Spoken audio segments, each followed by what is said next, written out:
Praise the Lord. Hallelujah. Thank you Jesus. Thank you Father. Thank you Holy Spirit. यावेळेस आपण सर्वजण आपली अंतःकरणे त्या परमेश्वराकडे उन्नत करूया.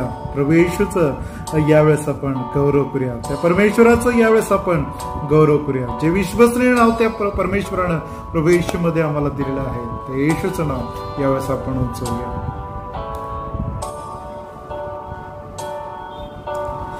चाहे तुमको दिल से गाए गीत मिल के तेरे नाम यीशु नाम की जय.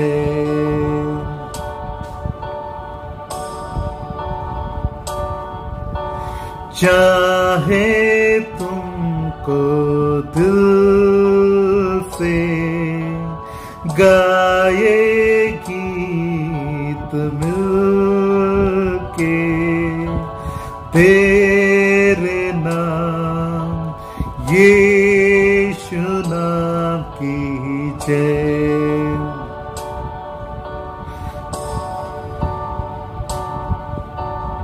जिस नाम में है जिंदगी वो नाम है यीशु मसीह. जिस नाम में है बंदगी वो नाम है यीशु मसीह. यीशु नाम यीशु नाम यीशु नाम यीशु नाम यीशु नाम यीशु नाम की जय. यीशु नाम यीशु नाम यीशु नाम यीशु नाम यीशु नाम यीशु नाम की जय हो.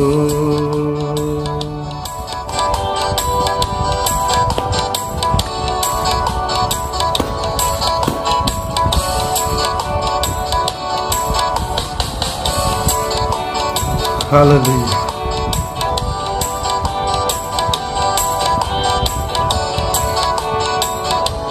जिस नाम में है जिंदगी वो नाम है यीशु मसीह. जिस नाम में है बंदगी वो नाम है यीशु मसीह. यीशु नाम यीशु नाम यीशु नाम यीशु नाम यीशु नाम यीशु नाम की जय. यीशु नाम यीशु नाम यीशु नाम यीशु नाम यीशु नाम यीशु नाम की जय हो.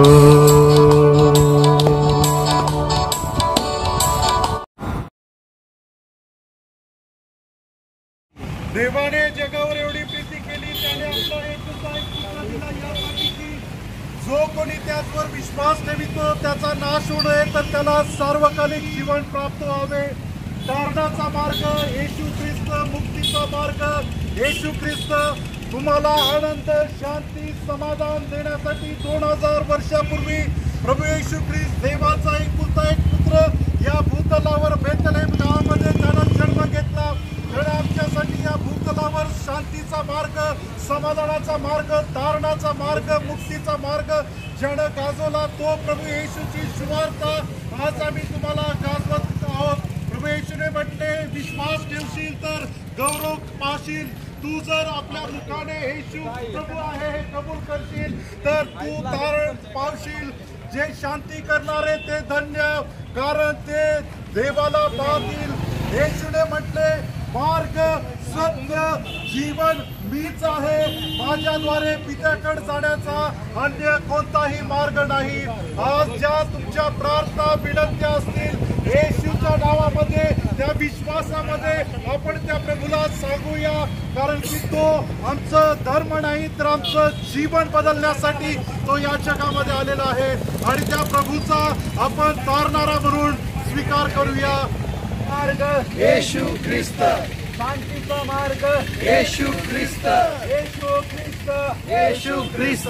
धन्य येशू, येशू येशू, धन्य येशू, धन्य येशू, धन्य येशू, धन्य येशू. जे शोक करीत आहेत ते धन्य, कारण त्यांचे सांत्वन करण्यात येईल. जे अंतःकरणाचे शुद्ध ते धन्य, कारण ते देवाला पाहतील.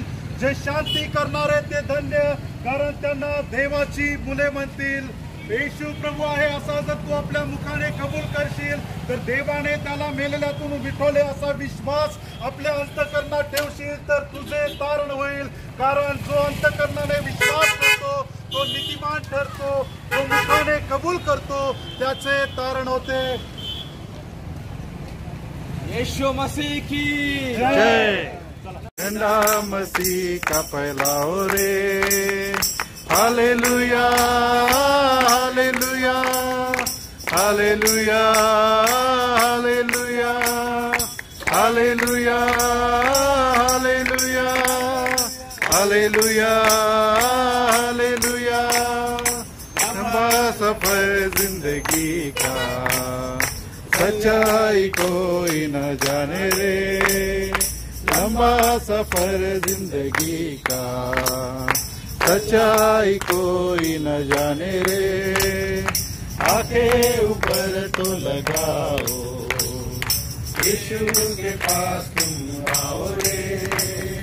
हालेलुया हालेलुया हालेलुया हालेलुया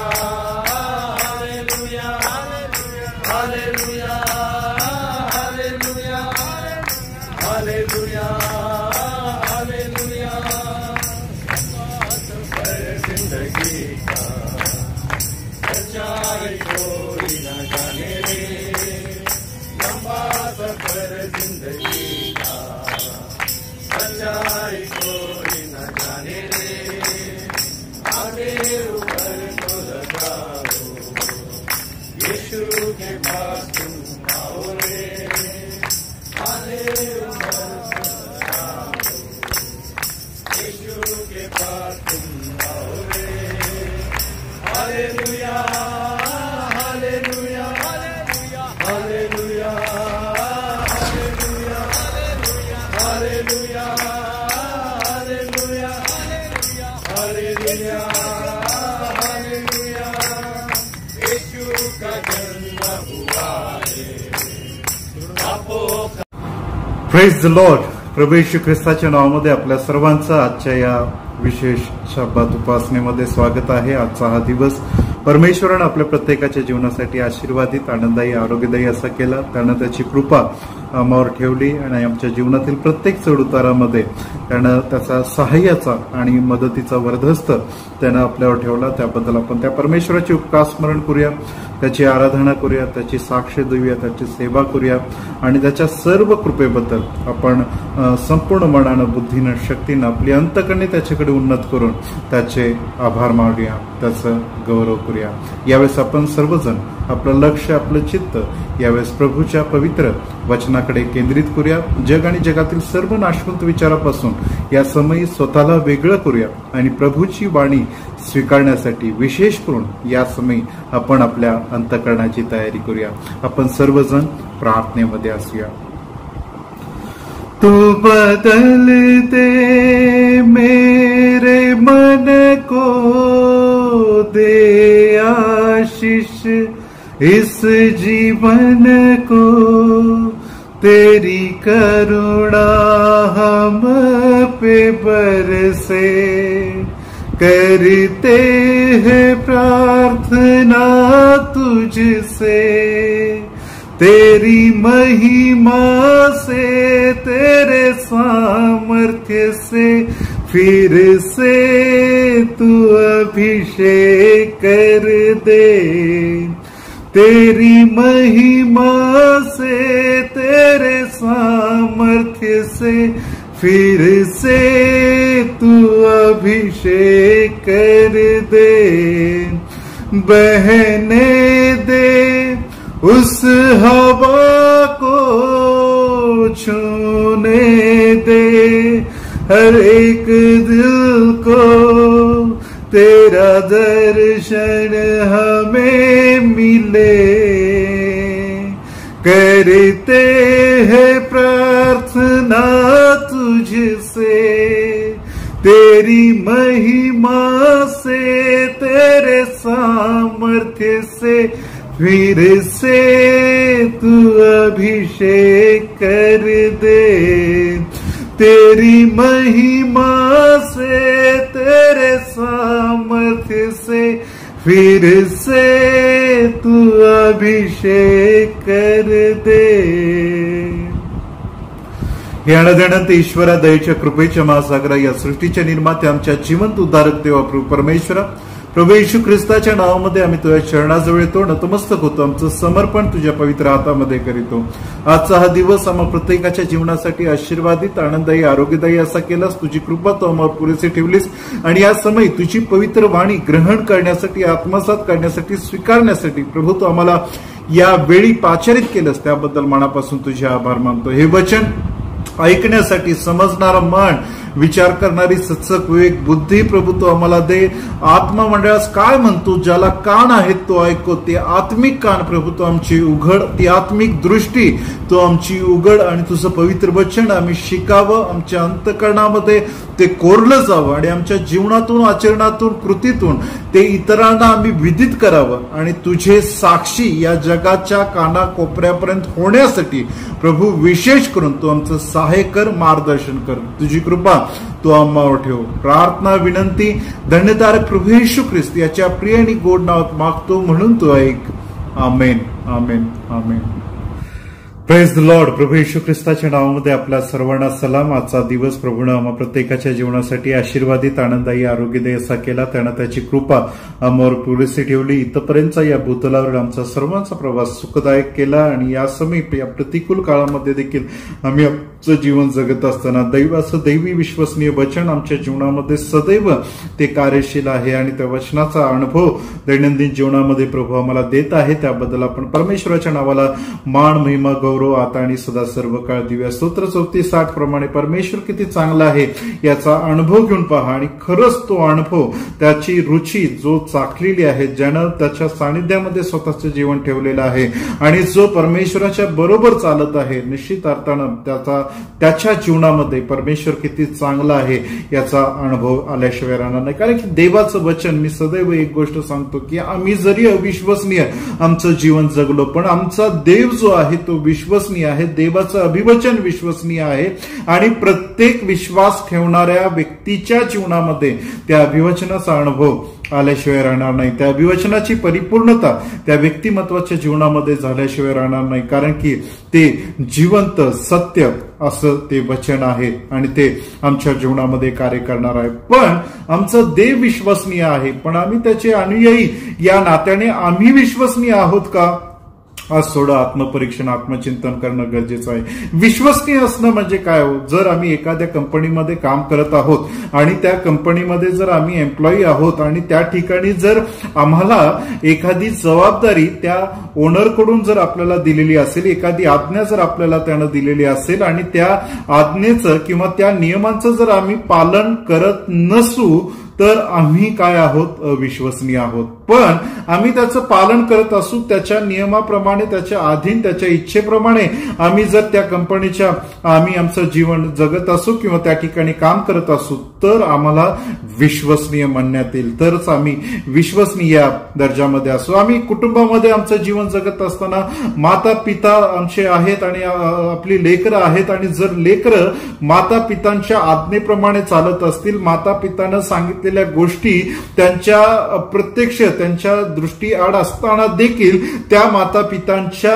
आज्ञेप्रमाणे जर ती आपली लेकरं चालत असतील तर खात्रीनं असं म्हणता येईल की ती लेकरं त्या माता पितांची विश्वसनीय आहेत अन्यथा जर ती माता पित्यांच्या इच्छेविरुद्ध आपलं जीवन जगत असतील तर ते माता पित्यांचे विश्वसनीय राहू शकत नाही. पती पत्नीच्या जीवनामध्ये जर पत्नी पतीच्या दृष्टी आड असताना जर चुकीच्या गोष्टीमध्ये आपलं जीवन जगत असेल, अनैतिकतेच्या गोष्टीमध्ये आपलं जीवन जगत असेल, पती जर पत्नीच्या दृष्टी आड राहून जर अनैतिकतेचं जीवन तो जगत असेल, दुष्ट कृत्यामध्ये त्याचं जीवन असेल, व्यभिचारामध्ये जर त्याचं जीवन असेल, तर ती पती पत्नीमध्ये जी विश्वासार्हता आहे ती कधीही टिकून राहणार नाही आणि ते जीवन कधीही एकमेकांशी विश्वसनीय राहणार नाही. पण जर हे दोघंही एकमेकांशी विश्वसनीय असा त्यांच्या दृष्टी आड असताना देखील जर ते आपला संसार करत असतील तर खऱ्या अर्थानं ते एकमेकांशी विश्वसनीय आहेत असं म्हणता येईल. कारण की त्यानंही आपल्या पत्नीवर स्वतःसारखी प्रीती केलेली आहे आणि त्या पत्नीनं देखील आपल्या पतीवर आपलं मस्तक समजून प्रेम केलेलं आहे, आदर केलेला आहे आणि ती दोघं एक देह असे राहतील आणि विश्वसनीय असं त्यांच्या जीवनाचा, विश्वसनीय ख्रिस्ती जीवनाचा प्रवास त्यांच्या जीवनामध्ये जगला जाईल. प्रियानो, विश्वसनीय असणे म्हणजे काय तर ज्यावेळेस आम्ही ही उदाहरणं आम्ही ऐकतो, या उदाहरणाकडे ज्यावेळेस आम्ही पाहतो, याचा सारांश जर आम्ही पाहिला तर एकमेकांसोबत असणारी आमची बांधिलकी जी आहे, एकमेकांच्या सोबत आम्ही ज्याप्रमाणे एकमेकांना जी अभिवचनं दिलेली आहेत त्या अभिवचनामध्ये त्यांच्या सोबत कायमस्वरूपी दृढ राहणे म्हणजेच खऱ्या अर्थानं आम्ही त्या व्यक्तिमत्वाशी किंवा त्या कंपनीशी असेल, कुटुंबाशी असेल, पती पत्नीशी असेल, आम्ही त्याच्याशी काय आहोत, विश्वसनीय आहोत असं म्हणता येईल. त्याप्रमाणे आज प्रियानो ख्रिस्ती विश्वासणाऱ्यांच्या जीवनामध्ये देखील आम्ही पाहत असताना आमचा निर्माता सर्वसमर्थ परमेश्वर यहोवा, त्याचा प्रिय पुत्र प्रभू येशू ख्रिस्त याच्याकडे ज्यावेळेस आम्ही पाहतो आणि येशू ख्रिस्तामध्ये ज्यावेळेस आम्ही आमचं जीवन व्यतीत करतो, जर येशू ख्रिस्तानं आज्ञा पिलेल्या गोष्टी जर आम्ही पाळत नसू किंवा त्याप्रमाणे आम्ही आमचं जीवन जगत नसू किंवा त्याच्या इच्छेप्रमाणे आम्ही जर आमच्या ख्रिस्ती जीवनाचा प्रवास करत नसू तर आज आम्हाला स्वतःला देखील तपासणं गरजेचं आहे की मी त्या ख्रिस्ताशी विश्वसनीय आहे का, मी त्या निर्मात्याशी विश्वसनीय आहे का. खऱ्या अर्थानं सत्य ख्रिस्ती विश्वासू जीवन मी माझ्या दैनंदिन जीवनामध्ये जगत आहे का हे आज तुम्हाला आणि मला पाहणं गरजेचं आहे. आज हे तुम्हाला आणि मला तपासणं गरजेचं आहे, स्वतःचं आत्मपरीक्षण करणं गरजेचं आहे. कारण की जसं आम्ही या जगातील नात्यांमध्ये आम्ही आमची विश्वासार्हता पाहत असताना जर आम्ही एकमेकांशी वचनबद्ध राहू तर आम्ही खऱ्या अर्थाने एकमेकांशी विश्वासू आहोत असं जर आम्ही समजत असेल तर परमेश्वरासोबत प्रभू येशू ख्रिस्तामध्ये जर आम्ही विश्वसनीय आहोत तर त्यानं आज्ञा पिलेलं वचन जे आहे ते आमच्या जीवनामध्ये कार्यरत असणं गरजेचं आहे. त्या वचनामध्ये आम्ही जगणं गरजेचं आहे, त्या वचनामध्ये आम्ही चालणं गरजेचं आहे, त्या वचनामध्ये आम्ही आमच्या जीवनाचा जीवितक्रम व्यतीत करणं गरजेचं आहे. तरच आम्ही स्वतःला ख्रिस्ती विश्वासू किंवा देवाशी विश्वसनीय असं ख्रिस्ती जीवन आम्ही त्या पित्यासमोर सादर करू शकू प्रियानो. पण जर हे आमच्या जीवनामध्ये नाही तर मी असं म्हणेन की अजून देखील आमचं जीवन अपूर्णच आहे. जर आम्ही पाहिलं, जर आमच्या देहामध्ये जर श्वास नाही तर आमचा देह निर्जीव आहे. जर आमच्याकडे वाहन आहे, त्या वाहनामध्ये जर इंधन नाही, जर त्याच्यामध्ये पेट्रोल नाही तर त्या वाहनाचा देखील काही उपयोग नाही. तसंच मी आज तुम्हाला म्हणेल, परमेश्वरानं दिलेल्या आज्ञा, परमेश्वरानं दिलेली जबाबदारी याची जाणीव जर ख्रिस्ती विश्वासणाऱ्यांच्या जीवनामध्ये नाही तर खऱ्या अर्थानं मी असं म्हणेन की त्याही ख्रिस्ती विश्वासणाऱ्याचं जे जीवन आहे, त्याही ख्रिस्ती व्यक्तिमत्वाचं जीवन जे आहे ते निर्जीव आहे. त्याही ख्रिस्ती जीवन व्यक्तिमत्वाचं जीवन अपूर्ण आहे, ते निष्कामी आहे, ते कार्यविरहित आहे. जगातील कार्यामध्ये जरी ते ऍक्टिव्ह असेल पण जर त्यांचं ख्रिस्ती आध्यात्मिक जीवनाचा जर विचार केला तर खऱ्या अर्थानं मी असं म्हणेन की ते जीवन जे आहे ते निर्जीव आहे, निष्कामी आहे आणि ते व्यर्थ आहे. कारण की त्यांना ख्रिस्ती म्हणून घेण्यास ते स्वतःच पात्र नाही. स्तोत्र संहिता 33 वाचतो. सुरुवातीला स्तोत्र 33:1 मध्ये वचन आम्हाला त्या ठिकाणी सांगत आहे. स्तोत्र करता त्या ठिकाणी म्हणत आहे, अहो नीतिमानांनो परमेश्वराचा जय जयकार करा, अहो धार्मिक हो परमेश्वराचा जय जयकार करा. आणि खाली असं स्तोत्र करता म्हणतो की सरळ माणसांना स्तुतिगान शोभते, सरळ माणसांना स्तुतिगान शोभते. कारण की प्रियानो, आज आराधक पुष्कळ आहेत. आज आमच्या भोवती स्वतः ख्रिस्ती म्हणून घेणारे पुष्कळ आहेत. ख्रिस्ती नाव घेऊन चालणारे पुष्कळ आहेत. मंदिरामध्ये गर्दी करणारे पुष्कळ आहेत. क्रुसेडमध्ये गर्दी करणारे पुष्कळ आहेत. मोठमोठ्या संजीवन सभेमध्ये येणारे पुष्कळ आहेत. पुष्कळ लोक असे आम्हाला आमच्या दृष्टीक्षेपामध्ये पडतील. पण मी असं म्हणेन, त्यामध्ये सरळ माणसांना स्तुतिगान शोभते. जे म्हटलेलं आहे त्याप्रमाणे ज्या व्यक्तिमत्वाच्या जीवनामध्ये परमेश्वराच्या पवित्र आज्ञेचं स्मरण नसेल, परमेश्वरानं प्रभू येशू ख्रिस्तामध्ये दिलेल्या आज्ञेचं ज्या व्यक्तिमत्वामध्ये स्मरण नसेल, तर प्रियानो, ते ख्रिस्ती जीवन फक्त नामधारी राहील. पण खऱ्या अर्थानं ख्रिस्ती जीवनाचा जो मुख्य भाग आहे, ख्रिस्ती जीवनाची, ख्रिस्ती व्यक्तिमत्वाची जी मुख्य जबाबदारी आहे, ती मुख्य जबाबदारी त्याच्या जीवनामध्ये जर नसेल, तर प्रियानो, मी असं म्हणेन की ते जीवन अपूर्ण आहे. आणि म्हणून आज या आत्मचिंतनाच्या विचाराकडे जात असताना, आज या संदेशामध्ये स्वतःला घेऊन जात असताना, आज आम्हाला पुन्हा एकदा स्वतःला तपासायचं आहे, आत्मपरीक्षण करायचं आहे. खऱ्या अर्थानं सत्य ख्रिस्ती विश्वासू जीवन मी जगत आहे का? ख्रिस्ती व्यक्तिमत्वामधील असणारी जी माझी प्राथमिक जबाबदारी आहे, ती जबाबदारी जी प्रभू येशू ख्रिस्तापासून मला प्राप्त झालेली आहे, त्या जबाबदारीचं मी पालन करत आहे का? याचा आत्मपरीक्षण, आत्मचिंतनाचा विचार मला या माध्यमातून आपल्या समोर ठेवायचा आहे. तरच आम्ही स्वतःला खऱ्या अर्थानं ख्रिस्ताचे सत्य अनुयायी म्हणून आम्ही स्वतःला या जगासमोर सादर करतो. खऱ्या अर्थानं जे देवाला अपेक्षित ख्रिस्ती जीवन आहे, जे प्रभू येशू ख्रिस्तामध्ये आम्हाला मिळालेलं आहे, ते जीवन आम्ही त्या परमेश्वरासमोर सादर करू शकू. प्रियानो, राजप्रियानो, हा आत्मचिंतनाचा विचार, त्यातील भाग याच्यामध्ये मी आपल्याला घेऊन जात आहे. ख्रिस्ती व्यक्तिमत्वामधील असणारी त्याची प्राथमिक जबाबदारी काय आहे, ही आज आम्हाला या परमेश्वराच्या पवित्र वचनातून शिकणं, समजणं आणि त्याप्रमाणे चालणं गरजेचं आहे. आणि म्हणून याकडे आम्ही पाहत असताना, पहा, प्रभू येशू ख्रिस्त 2020 वर्षापूर्वी या जगामध्ये आला. त्यानं स्वतःचं जीवन दिलं. संदेश त्यांच्या ग्रंथामध्ये, नियमशास्त्राच्या ग्रंथामध्ये जे प्रभू येशू ख्रिस्ताबद्दल जे भाकीत करण्यात आलं, त्याची पूर्णता प्रभू येशू ख्रिस्ताच्या जीवनामध्ये झाली. आणि तो आमच्यासाठी या भूतलावर आला. त्या वधस्तंभावर त्यानं स्वतःचं प्राण दिला. तुमच्या आणि माझ्यासाठी मौल्यवान रक्त सांडलं आणि तो मरण पावला आणि तिसऱ्या दिवशी मृत्यूतून पुन्हा उठला. तो पुनरुत्थित झाला आणि पित्याच्या उजवीकडे जाऊन बसलेला आहे. हे ख्रिस्ताचं शुभवर्तमान गाजवण्याची जी जबाबदारी आज तुमच्या आणि माझ्यावर प्राप्त झालेली आहे, खऱ्या अर्थानं त्या जबाबदारीचं मी पालन करत आहे का? आत्मचिंतन 1 यावेळेस मला आपल्या समोर ठेवायचं आहे. यासाठी पवित्र शास्त्रामध्ये आज आम्हाला स्वतःला घेऊन जाणं गरजेचं आहे. मार्क शुभवर्तमान याचा 16वा अध्याय आणि 15व्या वचनामध्ये या ठिकाणी आपण पाहत आहोत. त्याने त्यात सांगितले की सर्व जगात जाऊन संपूर्ण सृष्टीला सुवार्तेची घोषणा करा.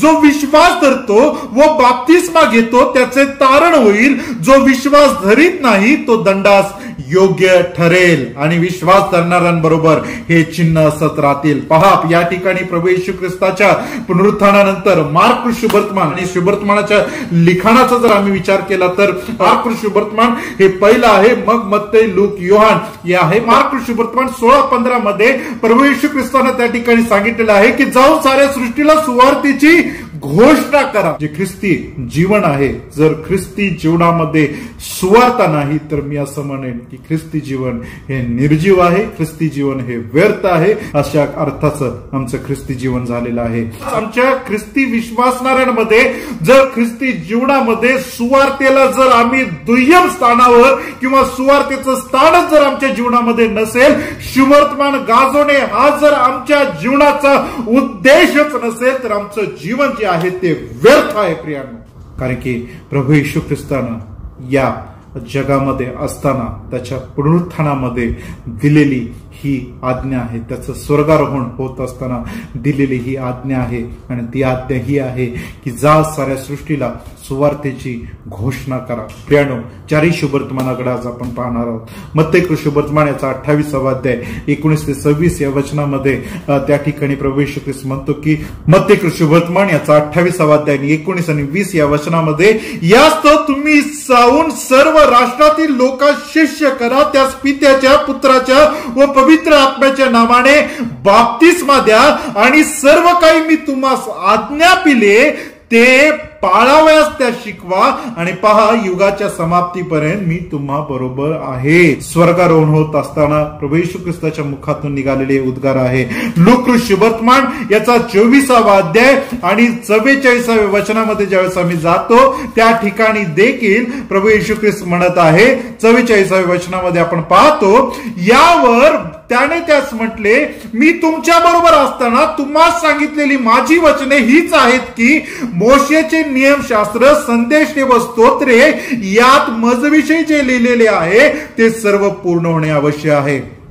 तेव्हा त्यास शास्त्रवत व्हावा म्हणून त्याने त्यांचे मन उघडले आणि त्याने त्यास म्हटले, असे लिहिले आहे की ख्रिस्ताने दुःख सोसावे, तिसऱ्या दिवशी मेलेल्यातून उठावे आणि यरुशलेमेपासून प्रारंभ करून सर्व राष्ट्रात त्याच्या नामाने पश्चाताप व पापक्षमा ही गाजवण्यात यावी. पश्चाताप व पापक्षमा ही गाजवण्यात यावी. आणि योहान शुभवर्तमान याच्या 21व्या वचनामध्ये 16व्या वचनामध्ये त्या ठिकाणी पेत्राला आणि प्रभू येशू ख्रिस्ताच्या संभाषणामध्ये प्रभू येशू ख्रिस्त पेत्राला म्हणत आहे, तू माझ्यावर प्रीती करतोस तर माझी कोकरे चार, तू माझ्यावर प्रीती करतोस तर माझी मेंढरे पाळ, तू माझ्यावर प्रीती करतोस तर माझी मेंढरे चार. आणि या 4 शुभवर्तमानाकडे ज्यावेळेस आम्ही पाहतो त्यावेळेस 4 शुभवर्तमानामध्ये एक मतितार्थ, एक मुख्य भाग प्रभू येशू ख्रिस्तानं या जगामधून जात असताना जो दिलेला आहे तो हाच आहे की जाऊन साऱ्या सृष्टीला सुवार्तेची घोषणा करा, पिता पुत्र पवित्र आत्म्याच्या नावाने बाप्तिस्मा द्या, त्यांना शिष्य करा, मी जे वचने तुम्हाला आज्ञा पिलेली आहे ती त्यांना पाळाव्यास शिकवा. पहा युगाच्या समाप्तीपर्यंत मी तुम्हा बरोबर असेल. पश्चाताप पाप क्षमा ही गाजवा, कारण की 48व्या वचनामध्ये लूका शुभवर्तमान 24:48 वचनामध्ये म्हटलेलं आहे, प्रभू ख्रिस्त म्हणतो की तुम्ही माझे साक्षी आहात.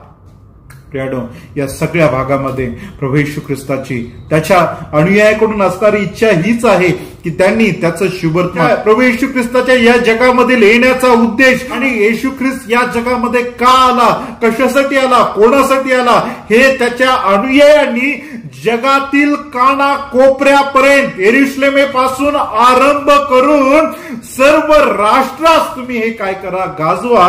कारण की 48व्या वचनामध्ये तो म्हणतो की तुम्ही माझे साक्षी आहात. आम्ही ख्रिस्ताचे साक्षी आहोत, आम्ही ख्रिस्ताचे सुवार्तिक आहोत आणि ख्रिस्ती विश्वासदार या नात्याने आज आमची जर पहिली कोणती जबाबदारी असेल तर ख्रिस्ताचं शुभवर्तमान जगाच्या काना कोपऱ्यापर्यंत पोहोचवणे. आणि जर हे सुवार्तेचं काम जर त्या व्यक्तीच्या जीवनातून होत नसेल, त्या कुटुंबाच्या जीवनातून होत नसेल, तर त्या मंडळीच्या जीवनातून होत नसेल, त्या समाजाच्या जीवनातून होत नसेल तर आमचं जीवन हे निर्जीव आहे.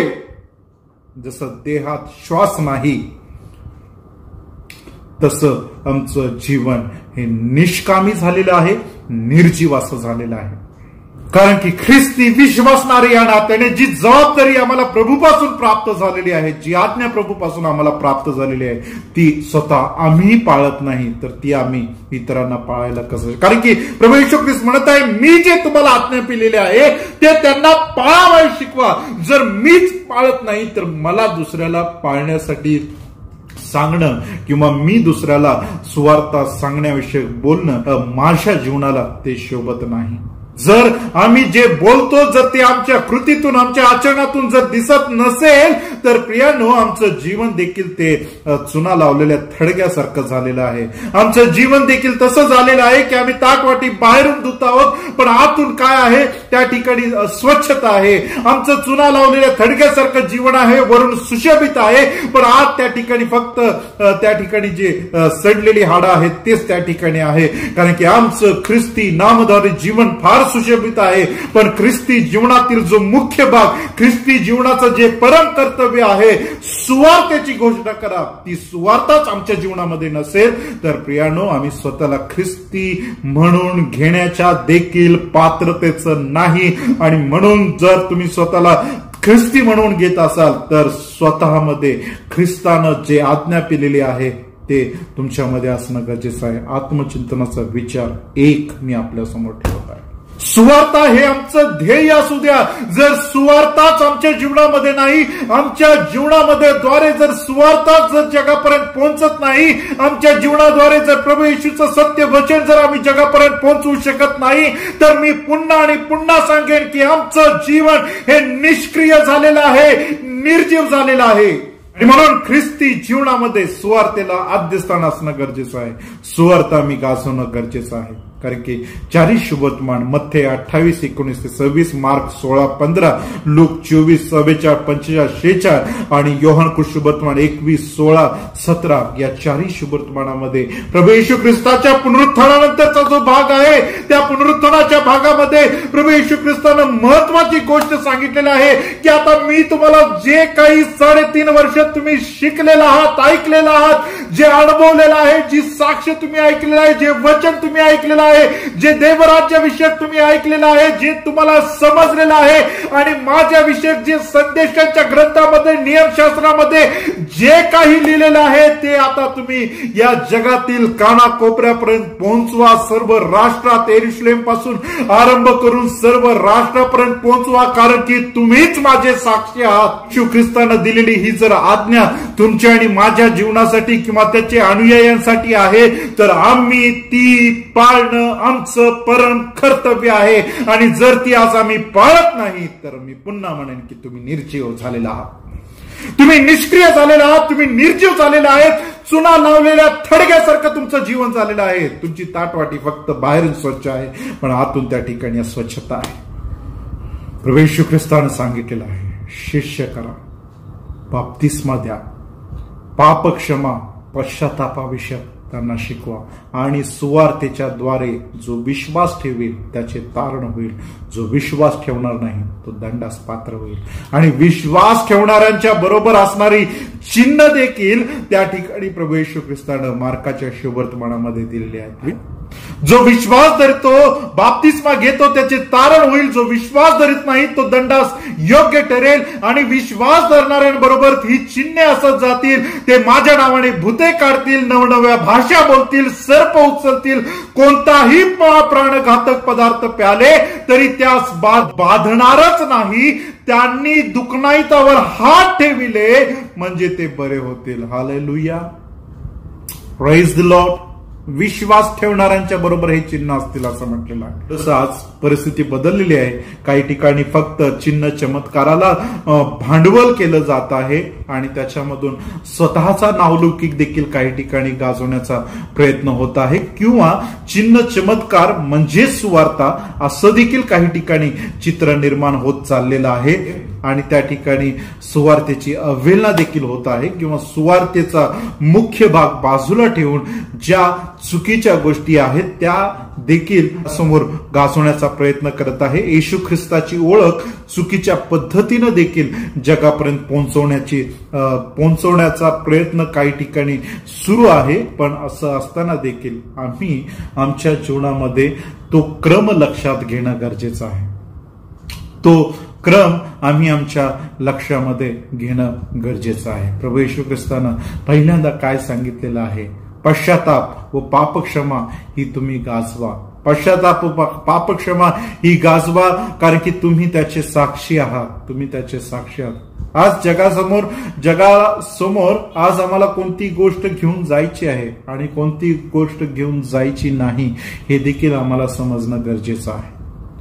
आज विश्वासणाऱ्यांबरोबर ही चिन्ह असत म्हटलेलं आहे. निश्चित खात्रीनं विश्वासणाऱ्यांच्या सोबत ही चिन्ह असणार आहे. पण ही चिन्ह म्हणजे सुवार्ता आहे असं मुळीच नाही.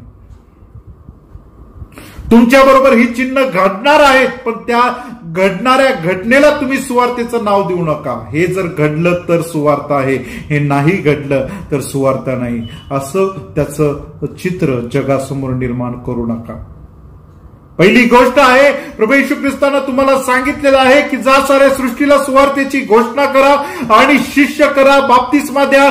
जे मी तुम्हाला शिकवलेलं आहे ते त्यांना पाळावयास शिकवा.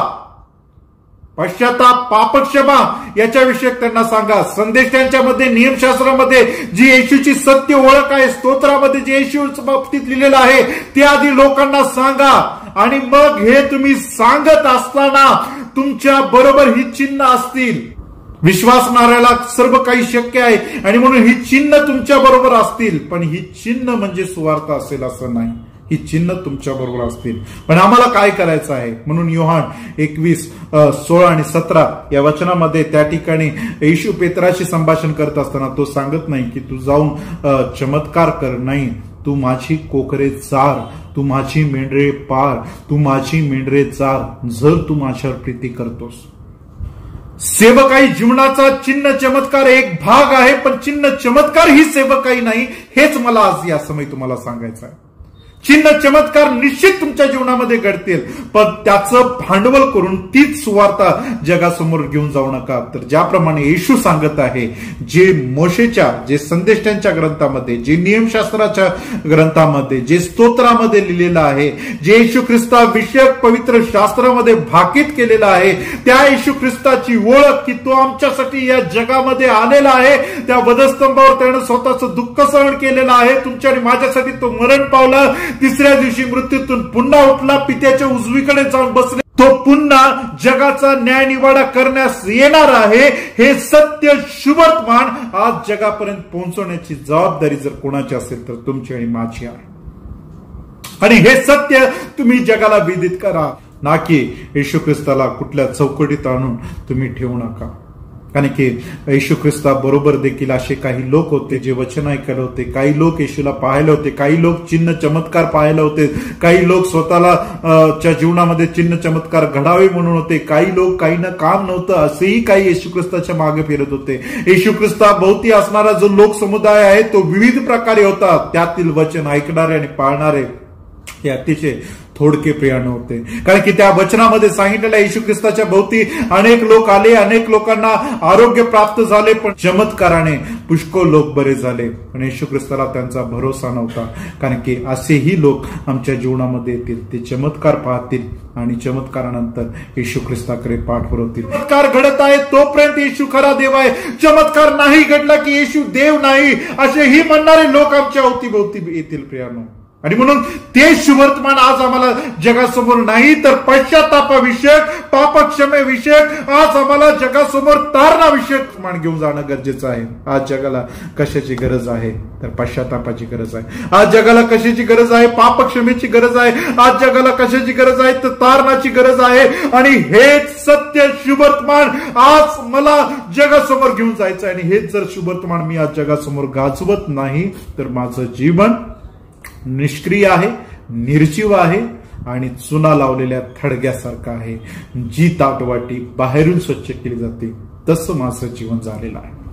आणि म्हणून आज शुभवर्तमान गाजवायचं आहे. शुभवर्तमान गाजवत असताना काय गाजवायचं आहे तर मी तुम्हाला आज या वचनातून, या चारी संदर्भातून आपल्यासमोर ठेवण्याचा प्रयत्न केला आहे. सर्वात महत्वाचा विचार, बऱ्याचदा सुवार्ता गाजवण्याविषयक ज्यावेळेस मंडळीमध्ये बोललं जातं, बऱ्याचदा लोकांच्या मनामध्ये असेही प्रश्न निर्माण होतात, मी आता सुवार्ता कसं गाजवणार, मी सुवार्ता कशी गाजवावी, मला तर काही बोलता येत नाही, मला काही सांगता येत नाही, मला काही बऱ्याचदा अशा रीतीनं बऱ्याचदा आम्ही त्याच्यामध्ये एक्सक्युजेस, आम्ही त्याच्यामध्ये पळवाट काढण्याचा प्रयत्न करतो आणि आम्ही स्वतःहून स्वतःला ठरवतो की मला सुवार्ता सांगता येत नाही. सुवार्ता आम्ही 3 प्रकारे गाजवू शकतो. या जीवनातून 3 प्रकारे सुवार्ता तुम्ही गाजवू शकता. पहिली सुवार्ता आमच्या बोलण्याद्वारे. तुम्ही जगामध्ये दिवसाचा दिनचर्या आणि दिवसाचा शेवट होत असताना तुम्ही किती गोष्टी दिवसभरात बोलता. प्रियानो, तुमच्या बोलण्यातून सुवार्ता तुम्ही गाजवावी. कशी गाजवावी तर आम्ही साक्षीतून प्रभू येशूचं गौरव करू शकतो. जो अनुभव तुम्हाला आलेला आहे तो अनुभव तुम्ही इतरांसोबत सांगणे आणि प्रभू येशूचं येणं तुम्ही त्या माध्यमातून जगासमोर प्रकट करणे ही देखील तुमच्या जीवनातून घडलेली सुवार्ताच असेल. ना तुम्हाला मोठ्या स्टेजची गरज आहे, ना मोठ्या प्लॅटफॉर्मची गरज आहे, ना मोठ्या पुलपिटची गरज आहे. तुम्ही जिथं कुठं असाल तिथं तुम्ही प्रभू येशू किती चांगला आहे, प्रभू येशूनं तुमच्या जीवनामध्ये जे गौरवी कार्य केलेलं आहे आणि त्या कार्यातून प्रभू येशूचा या जगामधील येण्याचा जर उद्देश तुम्ही लोकांपर्यंत पोहोचवू शकला तर निश्चित अर्थानं ती तुमच्या जीवनामध्ये तुमच्याद्वारे ती गाजलेली सुवार्ता असेल. म्हणजे तुमच्या बोलण्यातील प्रत्येक गोष्टीद्वारे, तुमच्या बोलण्याद्वारे, तुमच्या गीताद्वारे, तुमच्या साक्ष देण्याद्वारे, तुमच्या संदेश देण्याद्वारे तुम्ही अनेक प्रकारे तुम्ही प्रभू येशूचं शुभवर्तमान जगापर्यंत पोहोचवू शकता. म्हणजे तुमच्या बोलण्याद्वारे तुम्ही सुवार्ता गाजवू शकता. दुसरा मार्ग लिहिण्याद्वारे. जर आमची वाचा जड आहे, आम्ही बोलू शकत नाही, आम्हाला धैर्य नाही, पण आम्हाला जर चांगली लेखणी असेल आणि जे परमेश्वर तुम्हाला प्रकट करत आहे त्या साहित्याचं तुम्ही लिखाण जरी केलं आणि ते जरी तुम्ही जगासमोर पोहोचल्या, तुमच्या साक्षी तुम्ही लिहिल्या आणि त्या साक्षी जर तुम्ही जगाला देठ वाटल्या आणि त्याच्यातून देखील तुम्ही प्रभू येशूच्या येण्याचा उद्देश जर तुम्ही जगापर्यंत पोहोचवू शकला, तुमच्याद्वारे सुवार्ता गाजवली जाईल. पहा, शुभवर्तमानकार आज 2020 वर्षानंतर आज आमच्या बरोबर मत्तई नाही, मार्क नाही, लूक नाही, योहान नाही, पण त्यांनी लिहिलेलं जे शुभवर्तमान आहे, येशू विषयक त्यांनी जे लिहिलं ते आज आम्ही वाचत आहोत, म्हणून सुवार्ता आमच्यापर्यंत पोहोचलेला आहे. जर तुम्ही लिखाण कराल, लिखाणाच्या द्वारे देखील तुम्ही प्रभू येशूचं शुभवर्तमान किंवा प्रभू येशूचा येण्याचा उद्देश तुम्ही जगापर्यंत पोहोचवू शकत असाल, तर ती देखील तुमच्या जीवनाद्वारे गाजलेली सुवार्ताच असेल. देवानं लिखाणाची जर देणगी दिलेली आहे तर लिहिण्यास सुरुवात करा.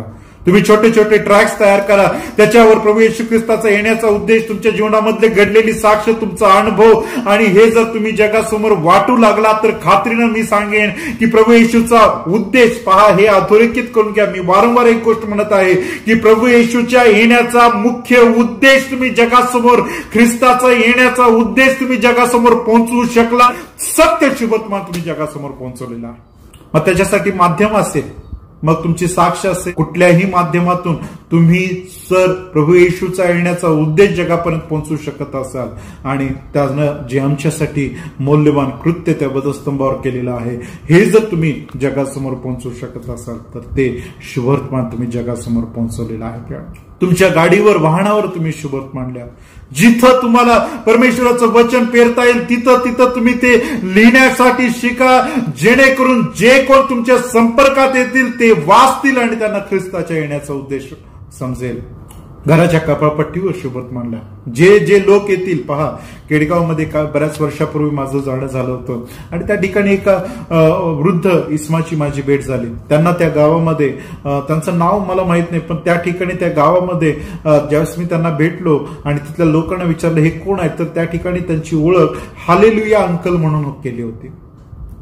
ते वृद्ध होते, हालेलुया अंकल म्हणून त्यांना ओळखायचे. का हालेलुया अंकल म्हणून ओळखायचे? कारण की त्यांच्या येणाऱ्या जाणाऱ्या प्रत्येक व्यक्ती, तो ओळखीचा असो नसो, ते त्याला हालेलुया म्हणून ते त्यांना ग्रीटिंग्स द्यायचे, हात करायचे, प्रेज द लॉर्ड म्हणायचे आणि त्यांच्या हातात जे गॉस्पल असायचं ते गॉस्पल ते त्यांना शेअर करायचे. त्यांच्या जर निवासस्थानी जर तुम्ही गेला आणि तिथं पाहिलं तर त्यांनी त्यांच्या वास्तूभोवती असे दगडाचे ढीग करून त्या ठिकाणी प्रत्येक ठिकाणी त्यांनी प्रभू येशूचं शुभवर्तमान चिटकवलेलं आहे. त्यांच्या घरावर, भिंतीवर, दारावर, घरात आत गेल्यानंतर, बाहेर गेल्यानंतर सर्वत्र त्यांनी शुभवर्तमानाचे जे पानं आहेत ती चिटकवलेली आहेत. आणि ते असे म्हटले, जरी मला एखादा चुकून माझ्या घराच्या मागून जरी गेला तरी मी माझ्या घराच्या मागं देखील शुभवर्तमान चिटकवलेलं आहे. कुठूनही माझ्या तो घरापासून तो जाईल, मागेऊन जाईल, पुढून जाईल, मला चुकून जाईल, कुठूनही गेला तरी तो शुभवर्तमान वाचूनच गेला पाहिजे. फार सुंदर एक विचार मला त्यांच्या जीवनातून मिळाला. अवतीभोवती त्यांनी छोटे छोटे ढिगारे करून त्याच्यावर देखील शुभवर्तमान चिटकवलेले होते. म्हणजे कोणी आलं तर त्यांना भेटण्याआधी त्यांनी ते ख्रिस्ताचं शुभवर्तमान वाचावं, हा त्यांचा उद्देश होता. त्यासाठी वेड झालेलं जीवन मी पाहिलं. प्रियांनो, खरं स्वार्थीय जीवन मी त्या ठिकाणी पाहिलं. आणि म्हणून तुम्ही या माध्यमातून देखील सुवार्ता गाजवू शकता. प्रियांनो, कृतीद्वारे, तिसरा मार्ग कृतीद्वारे. आता कृतीद्वारे आम्हाला बोलता येत नाही, आम्हाला लिहिता येत नाही, पण आम्ही आमचं जीवन जर ख्रिस्ताच्या शिकवणीप्रमाणे जगू तर आमच्याकडे पाहिल्यानंतर लोक म्हणतील की याच्यामध्ये ख्रिस्ताचा गौरव आहे. कारण की लूक 24 मध्ये 48 वचनामध्ये प्रभू येशू म्हणतो, तुम्ही माझे साक्षी आहात. आमच्या कृतीतून आम्ही ख्रिस्ताचं शुभवर्तमान गाजवू शकतो. प्रियांनो, आज ख्रिस्ताचं शुभवर्तमान गाजवण्यासाठी वेगवेगळे माध्यम, तुमच्यातील कोणतं कृपादान आहे ओळखा. जर तुम्ही पथनाट्य करू शकत असाल तर रस्त्यावर तुम्ही पथनाट्य करून ख्रिस्ताचं शुभवर्तमान गाजवू शकता, ख्रिस्ताचं गौरव तुम्ही करू शकता. जर तुम्ही चांगलं नृत्यकला असेल तर त्यातून ख्रिस्ताचं शुभवर्तमान तुम्ही जगासमोर गाजवू शकता. तुमच्या जीवनातील कृतीद्वारे तुम्ही ख्रिस्ताचं शुभवर्तमान जगापर्यंत. आज कोणी असं म्हणू नये की मी ख्रिस्ताचं शुभवर्तमान गाजवू शकत नाही. या तिन्ही गोष्टीतून तुम्ही ख्रिस्ताचं शुभवर्तमान गाजवू शकता. तुमच्या बोलण्यातून जर बोलणं येत नसेल तर तुमच्या लिखाणातून लिखाण येत नसेल तर तुमच्या कृतीतून तुम्ही ख्रिस्ताचं शुभवर्तमान गाजवू शकता. कोणतीही पळवाट तुमच्यासाठी नाही, तिन्ही मार्ग तुमच्यासाठी आहेत. तुम्हाला निवडायचं आहे, पण या कोणत्याही मार्गातून एकच उद्देश असेल की ख्रिस्ताचं शुभवर्तमान, येशूचं या जगामध्ये येणं, पश्चातापाची पापक्षमेची घोषणा या जगामध्ये करणं आणि लोकांना तारणामध्ये घेऊन येणं, तारणाचा मार्ग त्यांना विदित करणं, त्यांना शिष्य करणं, त्यांना बाप्तिस्मा देणं आणि जे ख्रिस्तांना आज्ञा पिलेलं आहे ते त्यांना पाळावयास शिकवणं. हेच आमच्या शुभवर्तमानाचा मुख्य उद्देश आमचा असणं गरजेचं आहे. आणि तो उद्देश करणं या तिन्हीपैकी कोणत्याही एका मार्गातून पूर्ण होईल. आणि मग जसं येशू पेत्राला म्हणाला, माझ्यावर प्रेम करतोस तर माझी कोकरे चार, माझ्यावर प्रेम करतोस तर माझी मेंढरे पाळ, माझ्यावर प्रीती करतोस तर माझी मेंढरे चार. आज प्रियानो, 3 मार्ग मी तुमच्या समोर ठेवले. ख्रिस्ताचं शुभवर्तमान गाजवण्यासाठी 3 प्रकारे तुम्ही गाजवू शकता. मी पुन्हा एकदा हेच म्हणेन की जर जिथं शुभवर्तमान नाही आणि जिथं ख्रिस्ताचं गौरव नाही आणि जे जीवन सुवार्ता गाजवत नाही तर ते निष्क्रिय आहे, निर्जीव आहे, चुना लावलेल्या थडग्यासारखं आहे. ताटवाटी बाहेरून स्वच्छ करणारं असं ते जीवन आहे. आणि म्हणून ख्रिस्ती जीवनाचा पायाच सुवार्ता आहे. आत्मचिंतन विचार 1. प्रभू येशू ख्रिस्ताच्या पुनरुत्थानानंतर त्यानं आज्ञा पिलेली पहिली गोष्ट, जा साऱ्या सृष्टीला सुवार्तेची घोषणा करा. पिता पुत्र पवित्र आत्म्याच्या नावाने त्यांना बाप्तिस्मा द्या, शिष्य करा, त्यांना मला जे काही आज्ञा पिलेले आहे ते त्यांना पाळावयास शिकवा, पश्चाताप पापक्षमा ही त्यांना शिकवा. आणि याच्याबरोबर प्रभूने त्याची कृपा तुमच्यावर ठेवलेली आहे. विश्वास ठेवणाऱ्या बरोबर चिन्ह असतील. ती चिन्हचं तो अधिकार देखील, ते सामर्थ्य देखील तुम्हाला दिलेलं आहे. त्याची कोकरे चारा, त्याची मेंढरे पाळा, त्याची मेंढरे चारा. प्रियानो, हे ख्रिस्ताकडून प्राप्त झालेली जबाबदारी आहे. आणि म्हणून प्रत्येक ख्रिस्ती व्यक्तीनं, प्रत्येक ख्रिस्ती कुटुंबानं, प्रत्येक ख्रिस्ती मंडळीनं ख्रिस्ताचं शुभवर्तमान गाजवलंच पाहिजे. कोणी असं म्हणू नये हे फक्त एका पालकाचं, एका सुवार्तिकाचं, एका प्रेषिताचं हे काम आहे. नाही, ज्यानं पिता पुत्र पवित्र आत्म्याच्या नावामध्ये ज्यानं बाप्तिस्मा घेतलेला आहे आणि ज्यानं प्रभू येशूला आपला तारणार म्हणून स्वीकारलेला आहे त्या प्रत्येक ख्रिस्ती अनुयायाची ही जबाबदारी आहे. ही जबाबदारी फक्त कुठल्याही एका क्षेत्राची नाही, ही प्रत्येक ख्रिस्ती अनुयायाची जबाबदारी आहे. आणि म्हणून प्रत्येकाच्या द्वारे शुभवर्तमान हे गाजवलंच पाहिजे. ख्रिस्तापासून प्राप्त झालेली जबाबदारी याचं स्मरण करून आज जर आमच्यामध्ये ते अपूर्ण असेल तर ते पूर्ण करण्यास त्या पूर्णतेच्या दिशेने जाऊया. आणि ख्रिस्ताकडून प्राप्त झालेली ही सुवार्तेची जबाबदारी आहे. ती सुवार्ता आज आपण जगाच्या कानाकोपऱ्यापर्यंत पोहोचूया. प्रथम यरुशलेममध्ये आणि मग सर्व राष्ट्रांमध्ये, जसे येशू ख्रिस्त त्या ठिकाणी सांगत आहे. तुम्ही ज्या ठिकाणी राहतात, ज्या ठिकाणी वास्तव्य करत आहात, तिथून तुम्ही आरंभ करा आणि जिथपर्यंत परमेश्वराचा आत्मा तुम्हाला चालवेल तिथपर्यंत तुम्ही प्रभूचं शुभवर्तमान पोहोचवा. आणि घाबरू नका. विश्वास ठेवणाऱ्या बरोबर ही चिन्ह असेल. येशूचं सहभागिता तुमच्या बरोबर आहे. तो म्हणतो की मी युगाच्या समाप्तीपर्यंत तुम्हा बरोबर आहे, त्यामुळे काळजी करू नका. तुम्ही चालायला सुरुवात करा. मार्ग मोकळा करणारा तो परमेश्वर, तो प्रभू येशू तुमच्या सोबत आहे. त्याची कृपा तुमच्यावर आहे. तर आज आम्ही या आत्मचिंतन विचार 1 मधून आम्ही हाच पहिला भाग आपल्या समोर आपण शिकत आहोत. प्रभू येशूचं सुवार्ता कार्य हे ख्रिस्ती व्यक्तीचं आद्य आणि परम कर्तव्य आहे. 3 माध्यमातून सुवार्ता आम्हाला गाजवायची आहे. बोलणे, लिखाण आणि कृतीतून. या तिन्हीपैकी कोणत्याही एका माध्यमातून जे तुम्हाला प्रभूने गुणवत्ता दिलेली आहे त्या माध्यमातून सुवार्ता गाजवा. आणि जे काही आज्ञा केलेलं आहे ते त्यांना शिकवा आणि ते पाळाव्यास त्यांना शिकवा. आणि पश्चाताप, पापक्षमा, तारण हे जगाच्या कानाकोपऱ्यात पोहोचवा. कारण की तुम्ही ख्रिस्ताचे साक्षी आहात. आमेन. God bless you. प्रार्थनेत असो. पवित्र पवित्र पवित्र अत्यंत थोर अशा माझ्या महान गौरी सेनाधीश परमेश्वर पित्या, दयेच्या कृपेच्या महासागरा, या सृष्टीच्या निर्मात्या, आमच्या जिवंत उद्धारक देवा, पुन्हा एकदा प्रभू येशू मध्ये मी तुझे आभार मानतो या वचनासाठी, या वचनाप्रमाणे चालण्यासाठी, विशेष तुझा पवित्र आत्मादे जे वचन ज्यांनी ज्यांनी स्वीकारलेलं आहे त्याप्रमाणे जगण्यासाठी प्रभू प्रत्येकाचं तू सहाय्य करीस आम्ही तुझ्याकडे प्रार्थना करतो. ख्रिस्ती व्यक्तिमत्वाचं सुवार्ता हे आद्य कर्तव्य आहे याची जाणीव प्रत्येकाच्या मनामध्ये या वचनाद्वारे निर्माण व्हावी आणि त्या जबाबदारीचं पालन करण्यासाठी प्रत्येकाला तू सहाय्य कर. पुन्हा एकदा या सर्व प्रतिकूल काळामध्ये जे काही तुझे लेकर प्रभू जे काही व्याधीनं त्रस्त असतील, कष्टामध्ये असतील, दुःखामध्ये असतील, अडचणीमध्ये असतील, प्रभू पुरवठा करणारा, आरोग्य देणारा, शांती देणारा देव तू प्रत्येकाबरोबर राहा हीच मी तुझ्याकडे प्रार्थना करतो. येशू ख्रिस्त आमचा प्रभू याच्याद्वारे विनंती मागतो म्हणून तू ऐक. आमेन. हे आमच्या स्वर्गातील बाप्पा, तुझे नाम पवित्र मानले जाओ, तुझे राज्य जसे स्वर्गात तसे पृथ्वीवरील तुझ्या इच्छेप्रमाणे हो. आमची रोजची भाकर आज आम्हास दे, आणि जसे आम्ही आपल्या ऋणासून सोडले आहे तसेच तो आमची ऋणी आम्हास सोड, आणि आम्हास परीक्षेत आणू नकोस तर आम्हास वाईटापासून सोडव, कारण की राज्य, सामर्थ्य आणि गौरव ही सर्व काळ तुझीच आहे. आमेन. आणि आता देवजुबापेची प्रीती, प्रभू येशू ख्रिस्ताची प्रेमळ कृपा आणि पवित्र आत्म्याचं सहभागीपण आता आणि सदा सर्व काळ आपणा सर्वांसोबत, देवाच्या सर्व विश्वसनीय लेकरांसोबत आणि ज्यांनी प्रभूच्या वचनाप्रमाणे चालण्याचा निश्चय केलेला आहे त्या प्रत्येक प्रभूच्या प्रिय लेकरासोबत आता आणि सदा सर्व काळ असो. आमेन. आमेन. आमेन. God bless you.